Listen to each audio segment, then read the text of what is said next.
Idris Elba brings a regal urban cowboy to life in Concrete Cowboy by Stephanie Zacharek.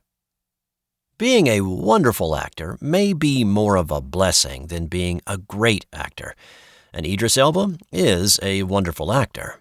In Concrete Cowboy, Elba plays a resident of North Philadelphia who's a dedicated horseman, part of a community of riders and horse lovers who have long made use of a stretch of tumble-down stables that, in an increasingly gentrifying world, now lie right in the crosshairs of developers. Elba's character, a laconic gent named Harp, shares his untidy house with a horse, cordoned off in a makeshift living room stall. Why is there a horse in Harp's living space? Who cares? The presence of this horse, a creamy speckled beast named Chuck, clues us into certain qualities of Harp's character that Elba unfurls for us later. This is a man of hard-nosed practicality who gives not a mains flick for the rules dictating how things should be done, particularly as they've been laid down by white people. He's also a man who knows that beauty needs care and tending. No wonder Elba's Harp, elegant even in a rumpled cotton shirt and tattered straw cowboy hat, feels at home with a regal equine houseguest. Depending on how you define greatness, Elba may in fact be a great actor, but great actors hamstrung by their obsessive attention to technique or their personal dignity, or both, are sometimes boring.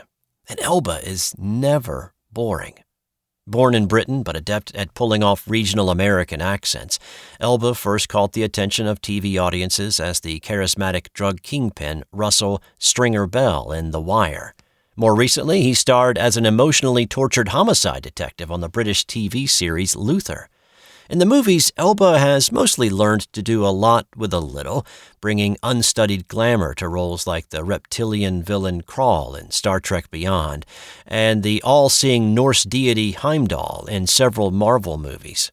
He even emerged with his dignity intact from the fascinating atrocity known as Cats. A man who can survive that unsettling CGI fur can be trusted with anything. But the role of Harp in Concrete Cowboy is muscular enough to be worthy of Elba. Harp is the father of Cole, played by Caleb McLaughlin, a Detroit teenager who's headed for trouble. His exasperated mother drops him off in Philly to spend the summer with his estranged father, an arrangement that pleases no one. Cole flirts with selling drugs, but as it turns out, he has a way with horses, most notably a surly creature known as Boo. Before Cole can ride, though, he must follow his father's orders. That means slinging poop out of stalls. Concrete Cowboy, directed by Ricky Staub and adapted from a novel by Greg Neary, inspired by Philadelphia's real-life Fletcher Street Urban Riding Club, is your classic story about an irritable young man redeemed by an animal and the embrace of a community. But it's satisfying, even so, largely because watching Elba is such a pleasure. The language Harp uses to describe his own youthful frustration could figure in any number of stories, but Elba opens it up anew. He tells Cole that as an absentee father stuck in jail, he begged Cole's mother for the privilege of naming his son, choosing tenor saxophonist supreme and fellow Philadelphian John Coltrane as his inspiration. He was the greatest man I ever knew who did it without a father. Elba turns the line itself into music.